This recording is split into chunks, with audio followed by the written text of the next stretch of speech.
I'm Ashton Addison from Blockwest Capital for Investment Pitch Media and the Crypto Coin Show. And today on Blockchain Interviews, we have Jon Trask, the founder and CEO of Dimitra. Jon, welcome to the show, and thanks for taking the time to come on today. Hey, I appreciate you having me here, Ashton. Thank you for the opportunity. You're very welcome. I'm very excited to talk about blockchain in agriculture and ag tech. One of the use cases that you don't hear about as often, but is actually super important and very transformative. And I'm excited to dive into the solutions that your team has developed and is bringing into the industry. And I would love for you to kick it off for us with just a high level on Dimitra and some of the solutions that you're providing. Yeah, we're really excited to be here, have an opportunity to talk about it. We're very excited about our mission and all that we're working on. About a year and a half ago, I started up Dimitra, and we've been growing very quickly since. We built an application which is used in agriculture, and essentially what we're doing is we're providing our application to smallholder farmers around the world. They can register their farm, register their farming activities, establish their goals, and we use blockchain, machine learning, other forms of artificial intelligence, satellite and sensors to help them improve their output. Mm-hmm. So it is very transformative to farmers. We are serving a niche of farmers that are called smallholder farmers. So in the world, there's about 610 million farmers, and about 570 million of those are underserved. They don't have access typically to technologies, and it's not normally within their budget to buy an application like it might be here in North America or in Western Europe. So we're coming up with mechanisms, working with governments, NGOs, and not-for-profits to put this in the hands of smallholder farmers around the world. And these are the farmers who need it most. They produce 70% of the world's food, and they get up, work very long days, and are typically some of the poorest people in the world as well. Their income levels are below poverty level in a very high percentage of smallholder farmers. So it's an exciting mission to work with them. Definitely, Jon, and that's a great background you gave. And it seems like the large majority of farmers are actually small farmers, but they make up the majority of, the production. And I understand, I think a lot of investors that are in the tech space, they have a hard time grasping, somebody that's running a small farm, how, their operations and the kind of technologies that they use to help increase their efficiency and throughput at the farm. And there's a big difference between small farmers and these large agricultural centers that have top of the line technology that are in the mainstream, which are the 1%. You don't really hear about the kind of technology with the small farmers, but there are a lot of technologies that can help. Maybe you can talk about, is it just effectiveness and efficiency in the kind of solutions that you're providing, or how specifically, if say a small farmer was watching this, would they use Dimitra to start increasing the effectiveness of their farm? Yeah, so if you're in one of the countries we're working in already and you have the application, you can log in and set up a geofence around your farm. And once you've set up your geofence, we can look at your farm with a satellite. And we can take that satellite information and find out a lot of valuable information around your farm, the health of your crops, the health and quality of your soil. And then we can compound the value that we can create by a farmer actually telling us more about their soil, describing their soil, describing their goals for what crops they want to grow, describing how they prepare their fields before they plant. And you look at smallholder farmers, and typically smallholder farmers today don't have access to a lot of technology, and their output is typically half to 60% of what you might see in a more mechanized, a farm that potentially is in North America or Western Europe, that has access to other technologies and other information. Mm-hmm. So when we take all of that information, we couple it with weather information and topographical information, and we let machine learning look and try to analyze what are the gaps. Do you not have enough of a certain nutrient in the soil? Mm-hmm. Are you is there a better way to prepare your soil? Should be you be using different fertilizers? And taking that information, we can increase the output by 20 or 30%. Now, the interesting thing in that equation is typically a smallholder farmer eats or consumes about 70% or 80% of what they produce, and only 20% goes to market. Wow. And that additional 20% increase in productivity can actually double the income of a smallholder farmer. So now you're taking a smallholder farmer and you're changing the poverty equation. Mm-hmm. You're creating new wealth for them that they can apply to further enhance their farm or provide for their family. So lots of great benefits from a smallholder farmer perspective. And you know, we look at the smallholder farmers in other ways, and a lot of smallholder farmers in the world have been adopting cell phones in the last 3 to 5 years. And the prevalence of cell phones with farms is high, but applications that people have to pay for is quite low. Mm-hmm. So we are looking for ways to provide the application to the farmer for free, and then the outcomes that occur of the increased productivity can help from a government perspective. So the governments are quite welcoming from the perspective of helping the farmers in their nations. And then the other people we work with is farm associations. So if you're part of the poultry association or the corn association or a local farm association, we like working with associations because they can help bridge some of the training gaps. Mm-hmm. So it's all been great. We've been growing by leaps and bounds. We've got over 1 million users and about contracts signed for about 18 million users. Wow. So loads of growth where we've got 5 project teams right now working on implementing in 5 different areas in the world and expanding the functionality to add new features. We started initially with about 13 modules. We've got a roadmap of about 40 modules of technology that we want. So Mm-hmm. over the next few years, we'll continue to expand the features. For example, right now we're doing one on cattle genetics to help breeders breed healthier animals and reduce some of the challenges that they have just Mm-hmm. by managed breeding programs. Incredible, John. And I can't believe those numbers there you mentioned. Only 20% of the output is actually being sold, and really they're just living off their own land. So to be able to have a 20% increase in efficiency, you're actually doubling output.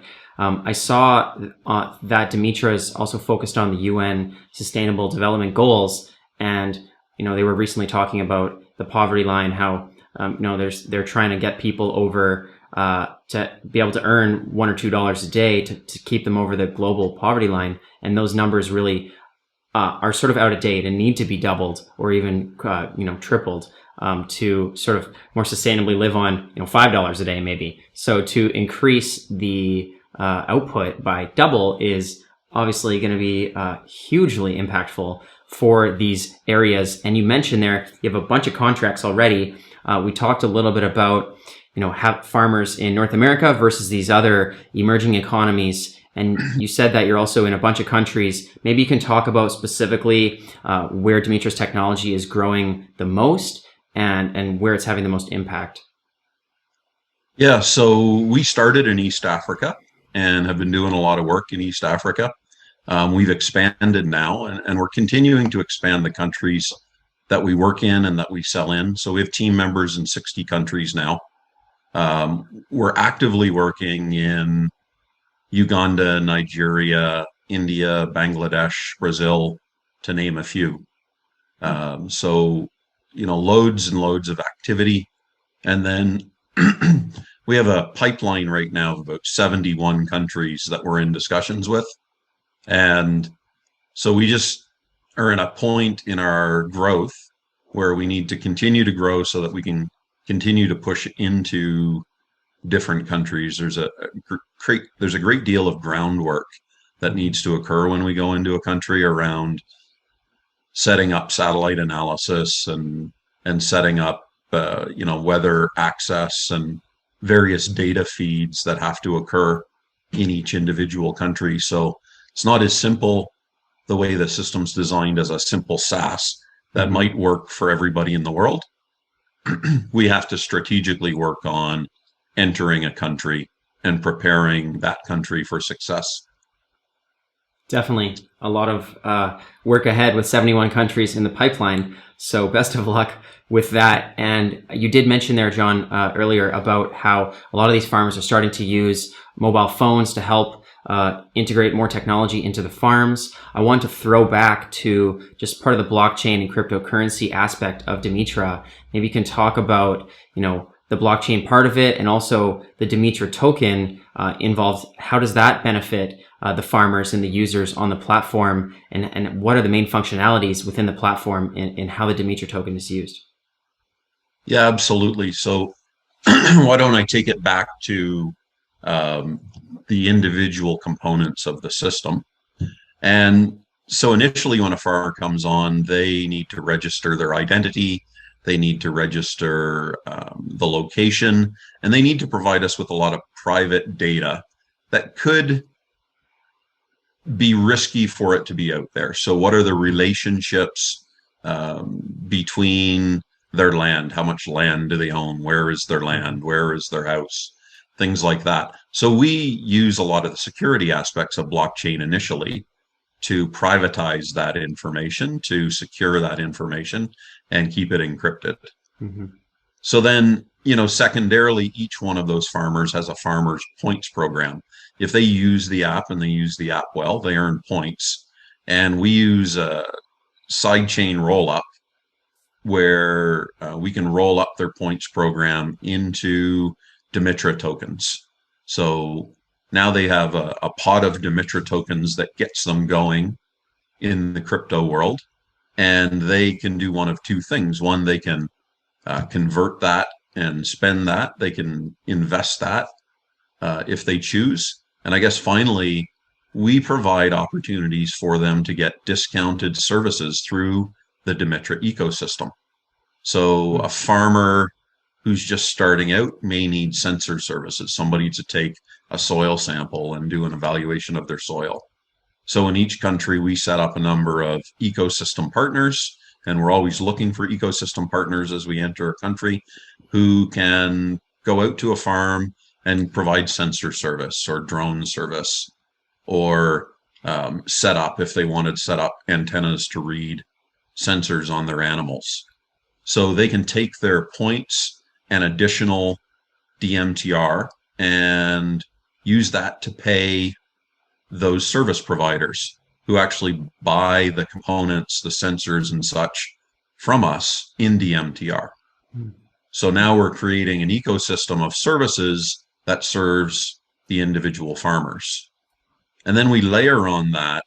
Each one of these projects typically is many, many millions of dollars and even tens of millions of dollars. So then we layer on it, who are all the investors in that? And how do they invest and transfer wealth between themselves and farmers? And so we have input providers who provide seeds and fertilizer. We have governments, we have not-for-profits, we have universities that come out, and they all need funding. So what we're trying to do is we're creating an ecosystem where if we invest a Dimitra token in a project, that we go and find 2 or 3 or 4 other partners who are also willing to invest a Dimitra token in a project. So that creates demand on the token and now creates a circular ecosystem that starts with preparing the farmer, with planting, going through harvest, and moving their product through the supply chain, either to export or to a local market, whatever their avenue of sale is. Hmm. And so we're developing that as we go. And I'll give you an example. In one of our countries, where we're looking at censoring millions of cattle. So there's some health sensors that can measure their temperature, that can measure their pH, and help them reduce their health issues or identify if they're going to have a health issue earlier. Hmm. Helps reduce antibiotic use, because now they don't have to blanket antibiotic every animal. Hmm. And so what we're doing with that is, we need in this country thousands of people to go around and put sensors on cattle. So we sell the sensors to those local sensor specialists. They go out to the farms, they sensor the cows, they set up an antenna on the farm to read the sensors and connect that to the internet on the farm. And all of that ecosystem is paid for by tokens. Wow. Very So cool. it's pretty exciting what's happening, and farmers moving into tech is really making this happen. They get the benefit of the increased output, or the improved animal health, or reduction in antibiotics, or reduction in pesticides, and at the same time um, are creating a new economy within their country, and new higher tech jobs. In this one country, we're probably looking at creating over 1,000 jobs just to work That's on great. the Dimitra platform and within the ecosystem. Hmm. That's great to hear, John. And we don't have a lot of time left. You did mention you have a lot of great things coming up with the amount of contracts and countries, and also in the technology. Maybe you can briefly give a major roadmap of what are the biggest things that your team is looking to roll out into the platform as you continue to grow between now and in the next few months. Yeah, so I would say in the next 6 months, there's a couple big projects. One of them is the rollout of the farmer points program on that side chain. So we're hoping to have that out by year end. We have a animal genetics contract that is rolling out. The genetics platform is rolling out at Christmas time. We're working on our SaaS model and looking to have that out early in 2022. And then we've got some major expansion going on. Got a project in India right now, which might be the largest soil remediation project in the world. So we're actually working on satellite analysis of the soil of 1.3 million farms. And then we're coupling that with a couple thousand people to go out and start censoring the soil in those areas.